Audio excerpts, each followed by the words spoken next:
You shouldn't have spent that kind of money, my mother said as she tossed the gift bag into the kitchen bin like it was takeout leftovers. I stood frozen in the hallway, holding the receipt, still warm from the boutique register. That was the moment something in me snapped. Not loud, not dramatic. Just quiet and final. It was the second Sunday in May, the kind of spring day where the world feels like it's breathing in color again. I'd driven out to Arbor Hill, a leafy suburb an hour from where I lived, thinking maybe this year would be different. Maybe this year the words would come easy. Maybe she'd look at me like she used to, before everything got transactional. The gift was small but thoughtful. A delicate cashmere shawl from a designer she used to point out in magazines but always said was too fancy for people like us. I spent almost half my rent on it. Not because I needed to impress her, but because I thought maybe if I wrapped it in warmth, she'd feel it. She didn't even open the card. I caught her in the act by accident. I'd gone back inside because I'd left my sunglasses on the coffee table. That's when I saw her standing by the trash, pressing the gift bag into the bin like she was trying to hide it. Not even a flinch when she saw me. She just wiped her hands on a dish towel and said, "It's not personal, Harper. I just don't like when you spend money on me." But it was personal. She just didn't want to admit it. I didn't say a word. Just picked up my sunglasses, nodded, and walked back out. The drive home felt like static. I don't remember what song was playing or what roads I took. All I remember was the sting in my chest and the slow, dawning realization I'd been here before. Maybe not with a gift in the garbage, but with 1,000 other moments just like it. Little dismissals, passive jabs. The way she always seemed to pull away just when I needed her to lean in. It wasn't about the shawl. It was about everything that came before it. I got home to my apartment in Wren City just as the sun was setting behind the skyline. My phone buzzed. A text from my brother, Theo. "Thanks for the gift, by the way. She didn't even keep it. Don't take it personally. You know how she is." There it was again. You know how she is. As if that excused the years of cold shoulders and half-hearted birthdays. As if that was supposed to be enough. I didn't respond. Instead, I sat on the edge of my bed, opened my laptop, and began pulling up every shared account, every auto payment, every quiet favor I had kept on in the background. My mother's internet bill, the gas card Theo used, the rent top-up I had been sending to cover their shortfalls without them ever asking. It was all still under my name, all automatic, and all about to end. By midnight, I had shut it all down. One by one. With a calm I hadn't felt in years. It took exactly 47 minutes to unravel years of quiet giving, years of playing the dependable one, the one who didn't ask for much but gave everything. When I was done, I stared at the screen, half expecting to feel guilt or doubt or something like regret. Instead, I felt nothing. No, that's not true. I felt still. The next morning at 6:47 a.m., my phone started lighting up. First, Theo again. "Hey, Mom says the internet's down. You know anything about that?" Then, "She can't watch her shows. You cancel it or something?" Then another. "Wait, did you seriously pull everything?" And then they just kept coming. 12 texts by 8 a.m., calls, voicemails, a group message from my aunt asking if I was okay. Apparently, Theo had told me I was acting out. I didn't respond. Not yet. I wasn't finished. Because here's the thing. People think breaking points are loud. Screaming matches, slammed doors, broken glass. But mine was quiet. It was watching someone I love toss my love in the trash without flinching. That shawl, it wasn't just a gift. It was a metaphor for all the warmth I'd been trying to wrap around a family that kept shaking it off like it was an inconvenience. So no, this wasn't revenge. This was a reset. And by the time they realized it, I was already gone. The first person to call was Aunt Miriam. I didn't even know she had my number saved. "Harper, honey," she began, the kind of tone that pretended it was concern but smelled like drama. Your mom's worried. She said you're going through something, that maybe you just need someone to talk to. It was the same tone they all used whenever I did something inconvenient. I almost laughed. Worried? After tossing a $600 shawl in the trash and shrugging it off like it was a smudge on her counter, that was worried? Miriam, I'm not going through something. I'm just finished pretending. She went quiet. I could hear her light a cigarette on the other end. She had quit 3 times this year, but always picked it back up whenever family stuff happened. I just think you're being dramatic, she said finally. We don't do this in this family. We don't just cut people off. I smiled. I know. That's why it worked. I hung up before she could answer. That morning, I made coffee like I always did, except now the silence felt intentional, not empty. The group chat was blowing up again. Theo's messages were borderline unhinged. I hope you're proud of yourself. You seriously gonna leave mom without internet? She uses that to talk to her doctor. You need help. The gaslighting was so casual, it was practically routine. He didn't ask why I stopped. He didn't ask if something was wrong. He just assumed I was broken because I stopped being useful. Typical Theo. By noon, the messages turned to voicemails. My phone lit up while I was in the shower. 7 missed calls from my mother. She never calls. Even on birthdays, it's usually just a thumbs-up emoji in the family thread. But now that the financial umbilical cord was cut, suddenly I mattered. I didn't listen to the voicemails until much later. I made myself lunch, answered work emails, watered the basil plant by the window. I took my time, let the panic ripen. When I finally hit play, the tone was unmistakable. Not rage, not sadness, entitlement. Harper, she began, like she was addressing a child who'd drawn on the walls. I don't know what this stunt is, but it's really not fair. If you're upset about something, you should have come to me. As if I hadn't tried. As if years of quiet effort, of showing up, of paying, of absorbing jabs and half compliments didn't count because it wasn't loud enough to be seen as suffering. This is petty, and you're hurting people who love you. That word, love. I used to twist myself inside out trying to believe it. But love doesn't look like leverage. It doesn't smell like guilt. And it sure as hell doesn't throw gifts in the trash without flinching. I texted her back one line. You threw away more than a shawl. You just didn't notice. No reply. But the silence that followed was heavy, dense. I could feel it sitting on my chest like a familiar weight trying to sneak back in. That night, I pulled out my old journals. I hadn't looked at them in years. Pages and pages of apologies I'd written to myself on her behalf. She's just tired. She doesn't mean it like that. She loves you in her own way. I had taught myself to survive her coldness by minimizing it, by dressing it up in explanations. I gave her so much grace she never earned because the alternative, admitting that maybe your mother just doesn't like you, was too much to bear. But now, with everything stripped bare, there was nothing left to sugarcoat. I wasn't angry anymore. I was clear. The next morning, I got a message from Uncle Nolan, my mom's younger brother. We hadn't spoken in 5 years.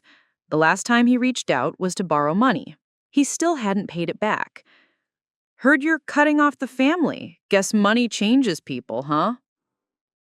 It made me laugh. The audacity. As if the money was the problem. As if being financially stable at 32 meant I was morally obligated to sponsor everyone else's dysfunction. What none of them wanted to say out loud was this. I had been useful, and now I wasn't. They couldn't stand that I stopped asking for crumbs and started drawing lines. But here's what really got under their skin. I did it quietly. No fight, no shouting, no theatrics. Just canceled autopays and stopped answering texts. The calmest decision I ever made was the one that caused the biggest storm. By Friday, things shifted. The desperation started leaking out in new ways. A package showed up at my door, no return label. I opened it, and inside was the shawl, crumpled, still smelling faintly of her perfume and something else, something like vinegar. There was no note, just a card-sized piece of paper folded in half with the words, "If you don't want to be part of this family, fine." Not an apology, not even acknowledgement, just punishment wrapped in silence. I put the shawl back in the box and slid it under the sink. I wasn't sure if I was keeping it as evidence or a reminder. Maybe both. That night, I blocked Theo. I knew he'd escalate soon, and I wasn't in the mood for tantrums disguised as concern. Instead, I poured a glass of wine and sat on my balcony and watched the city move without me. No one needed me, no one was calling, no emergencies, no passive-aggressive texts. For the first time in a long time, I wasn't bracing for something. The quiet wasn't scary anymore. It was earned. The weekend passed without another package, but the silence didn't feel like peace anymore. It felt like planning, like the eye of a hurricane. By Sunday evening, I found myself pacing my apartment, phone in hand, even though I had no intention of calling anyone. I kept unlocking the screen, swiping through the same 3 apps, reading the same old messages, as if one of them would rearrange itself and finally make sense, but they never did. Instead, I opened the voice recorder on my phone and started talking, something I hadn't done since college, since therapy sessions I couldn't afford to keep going to. I keep thinking she's going to call. I know she won't, but I still wait for it. Even now. Just saying it hurt. Not in a sharp, explosive way, but like a bruise you forgot you had until someone touched it again. I left the apartment and walked down the block to an old cafe I hadn't visited in years. The kind with real wooden tables and low jazz playing on a loop. It was nearly empty, except for a man in a tweed jacket typing furiously at a laptop near the window. The barista, a soft-spoken girl with box braids, gave me a kind smile and said, "Rough night?" I nodded, too tired to pretend otherwise. Just family. She didn't ask anything else. She just handed me my drink and said, "The quiet helps." I found a seat in the corner and pulled out my notebook. The real one, not the fake work planner I left open on my desk to look productive on Zoom calls. I stared at the first blank page for 10 minutes before writing anything. Then finally, what does being a good daughter even mean? Because if I had to be honest, and at this point I owed myself that, I had no idea. All my life it felt like a test with invisible rules. Don't talk back. Say thank you, even when it's for criticism disguised as just being honest. Make her proud, but never outshine. Be strong, but only in silence. Support her, even if she never shows up for you. I had followed those rules for years, thought I was acing the exam. But the real trick was this. The test was rigged. There was no A to earn. No, you've made it moment. Just a constant shifting of the goalposts, each one further away than the last. Every time I hit a milestone, college graduation, my first job, moving out on my own, she'd smile just enough to seem supportive. But there was always a but. That's good, but what about a real job? Nice place, but you live alone? Isn't that lonely? Even the shawl, the one I picked out for her after 2 weeks of searching, the one that cost me more than I usually spent on rent. She barely looked at it before tossing it into the garbage next to used tissues and spoiled fruit. She hadn't even tried to pretend it mattered. So why was I still waiting for her to call? I stayed in the cafe until it closed. I didn't want to go home, not because I was afraid, but because I was unraveling. The version of myself that had kept everything together, the one who played the good daughter for 30 decades, was shedding like old skin. And underneath, there was someone I didn't fully recognize yet. Someone who asked questions. Someone who no longer accepted crumbs. Someone who was, for the first time, angry. Not just at my mother, but at me. For waiting so long, for letting it go on, for allowing my value to be dictated by people who only cared when I was useful. On the walk home, I called Zoe, my closest friend from college. We hadn't spoken in months. Life had gotten in the way, and I hadn't wanted to explain the family mess to anyone. But when she picked up, her voice was warm, familiar. "Hey, stranger, you okay?" I hesitated. "Can I ask you something weird?" "Always." "If your mom never told you she was proud, ever, would you still believe she loved you?" There was a pause. Then she said, "I think I'd believe she was trying the only way she knew how, but love, I'd need to feel it, not guess it." That hit harder than I expected, because that's what it had always been with my mother, a guessing game, one I always lost. That night, I wrote her a letter, not one I intended to send, just something I had to get out of me. "You never saw me. You saw what you wanted me to be, and when I didn't fit, you punished me with coldness. I kept thinking if I tried harder, you'd thaw. But now I realized you liked me better frozen. Easy to shape, easy to ignore." I cried while writing it, not because it was new, but because it wasn't. I'd been carrying those words since I was 12. But now I was letting them out, letting them go. Monday morning came with no messages. Not from Theo, not from Mom, nothing from anyone with my last name. And weirdly, it felt like a detox. I didn't rush to open my phone. I didn't check their pages. I didn't wonder what they were saying about me in the family group chat. For the first time, I felt like the narrator of my own life, not just a character in their story. I made my coffee, I turned on music, and I danced a little in the kitchen while making eggs. Because even though the silence was still heavy, for once, it was mine, and that made all the difference. The quiet in my apartment felt different now, not oppressive, but expectant, like the calm before something I wasn't yet ready to name. For years, I had been running from memories, snippets of conversations, fractured moments of warmth, and colder, sharper ones that left marks I didn't know how to heal. But Monday morning's stillness gave me space to breathe, to reflect, to dare to open doors I had kept tightly shut for decades. That evening, I dug out an old photo album from the top shelf of my closet, one I hadn't looked at since my last visit home years ago. The cover was worn, edges yellowed, and the pages smelled faintly of lavender and dust. I flipped through the picture slowly. There I was, 6 years old, in a bright yellow raincoat, beaming at the camera.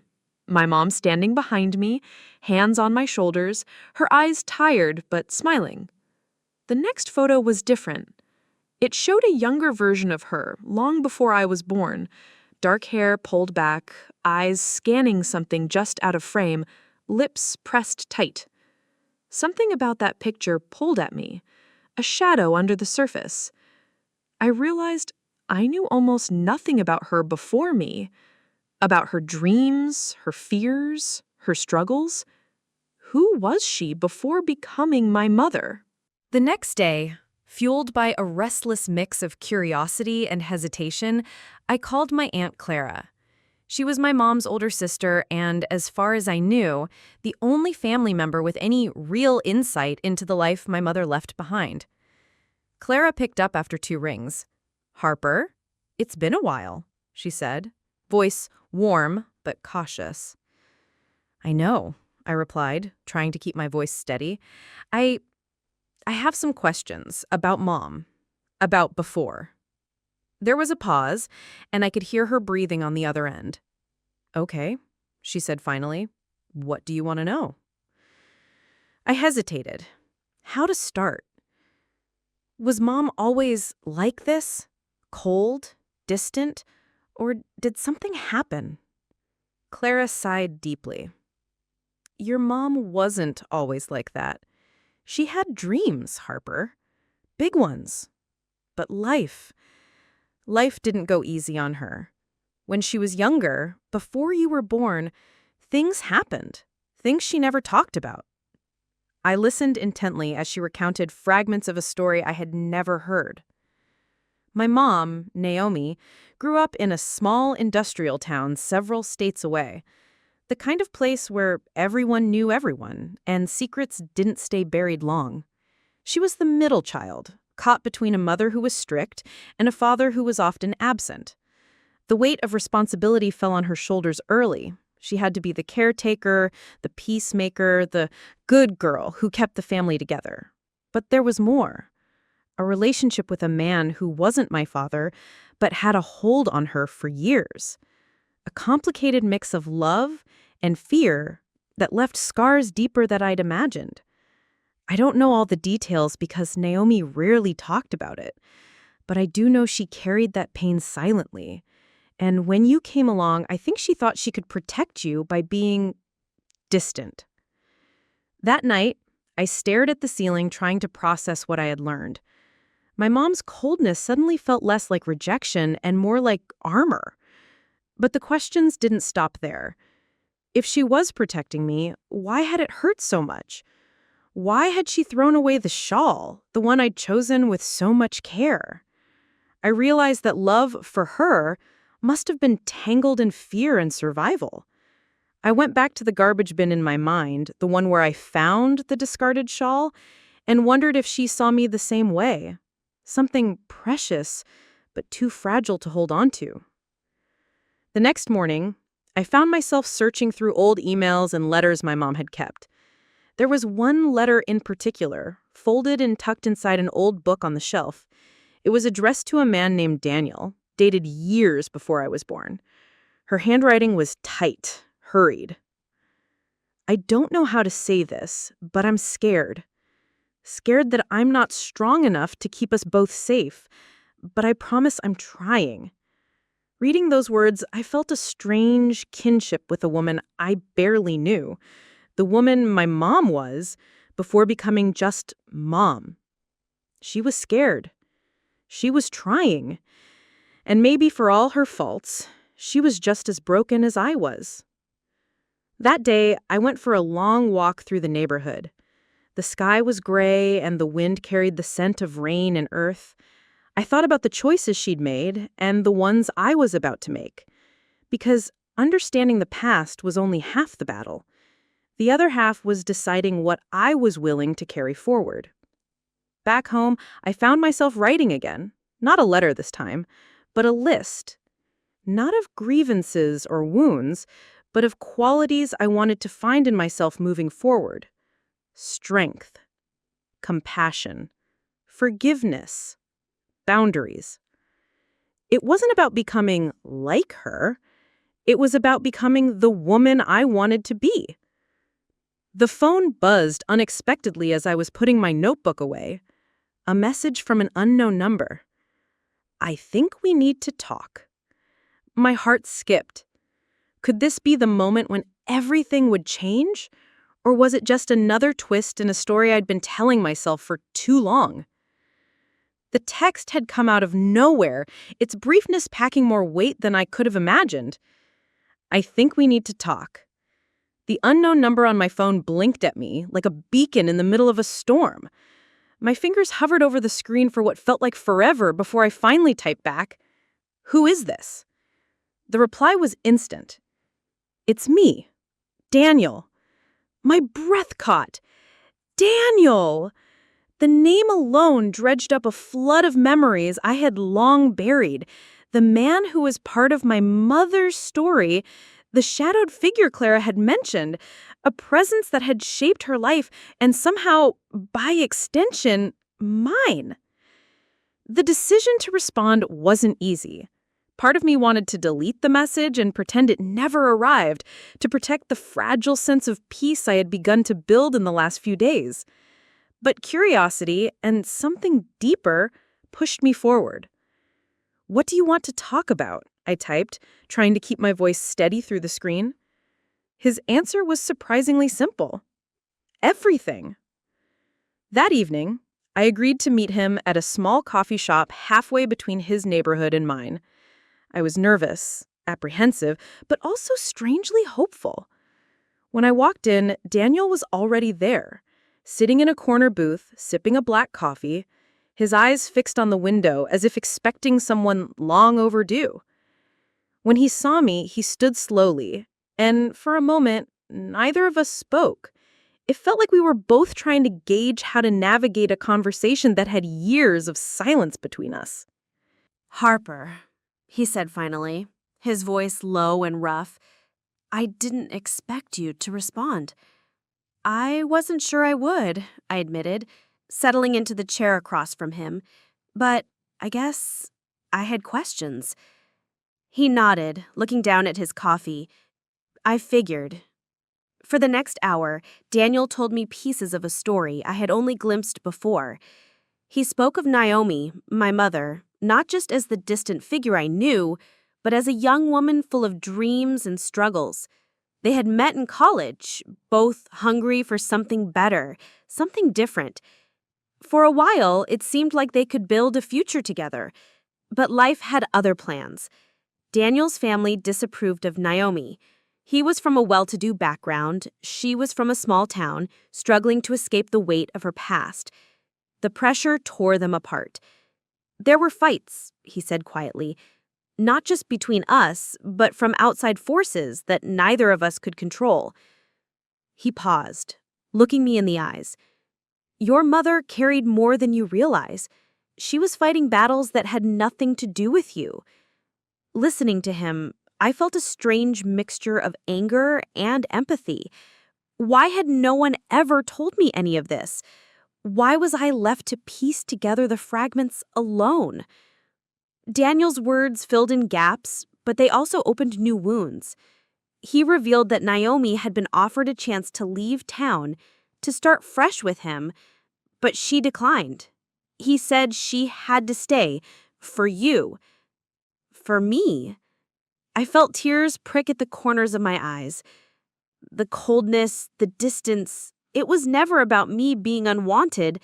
It was about her own fear, her own sacrifices. As our conversation continued, I realized how much I had misunderstood. The person I had resented was not just my mother. She was a woman shaped by loss, by sacrifice, by impossible choices. Daniel and I talked until the coffee shop grew quiet around us and the lights dimmed. Before we parted, he handed me a small envelope. "If you are reading this, then perhaps I have failed to say aloud the words I longed to share. I have carried 1,000 regrets, but none greater than the distance I created between us." I read the letter over and over, the words stitching together parts of my heart I hadn't realized were broken.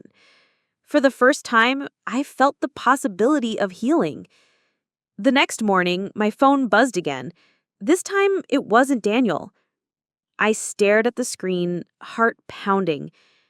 After all these years of silence, of cold distance, after the shards of pain and misunderstanding, she was reaching out. But could I answer? Could I open the door she had kept closed for so long? Could I let the past dissolve and invite her back into my life? Her texts were a mixture of apologies, memories, questions, and love. "Harper, please read the letter. I know it's long overdue. I've missed you every day." I took a deep breath and typed back, "Mom, I read your letter. I want to talk."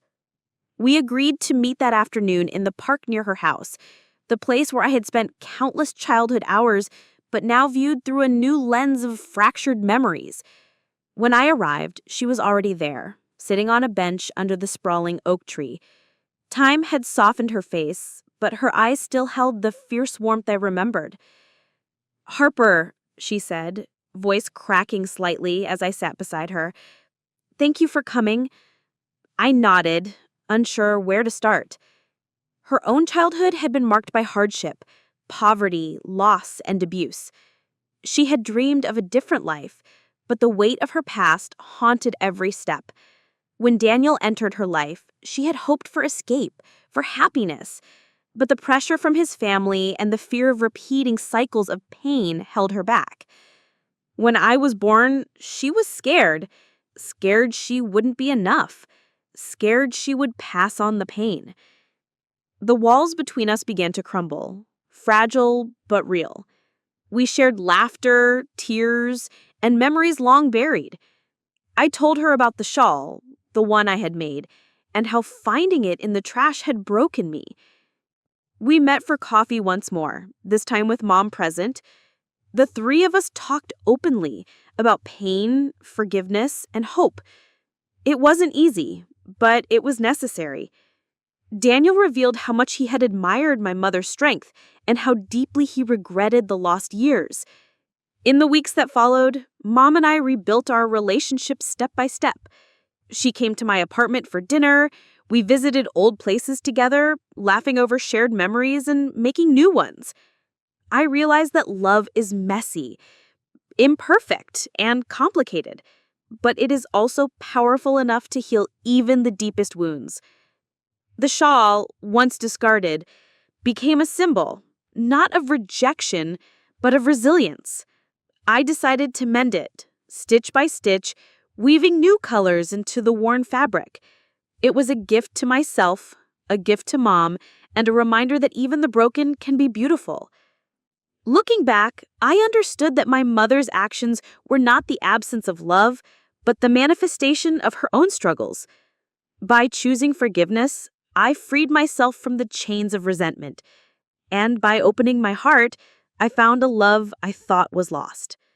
If there is one thing I want you to take from my story, it's this. No matter how broken or distant a relationship may seem, there is always a chance to heal. Sometimes the hardest decisions, to forgive, to reach out, to open your heart, lead us to the greatest gifts.